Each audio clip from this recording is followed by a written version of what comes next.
તો સૌથી પહેલા છે શૈલી, એટલે પાષાણના જે સ્વરૂપ બિરાજે એ શૈલી છે. એના પછી દારૂમયી એટલે કાષ્ટના, લાકડાના જે સ્વરૂપ કાષ્ટના બિરાજે છે એને દારૂમયી કહેવાય.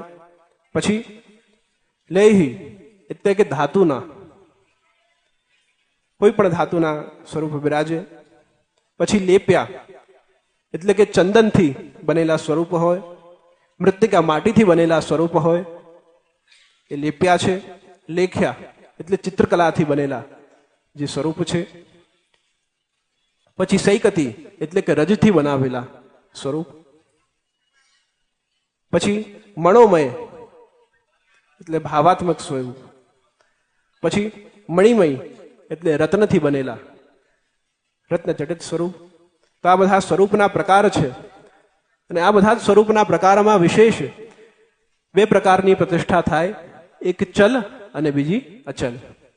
ચલ એ કે જે સ્વરૂપને આપણે પધરાવીને અને ક્યાંક પોડાવી શકીએ, જગાડી શકીએ, શૈયાજી પર પોડાવી શકીએ, મનોરથમાં બહાર પધરાવી શકીએ, એ ચલ સ્વરૂપ છે. અને અચલ સ્વરૂપ કે એકવાર પ્રતિષ્ઠા થઈ પછી ત્યાંથી આપણે પધરાવી નથી શકતા. મોટા સ્વરૂપ હોય, ઠાળા સ્વરૂપ હોય તો એ અચલ સ્વરૂપ છે.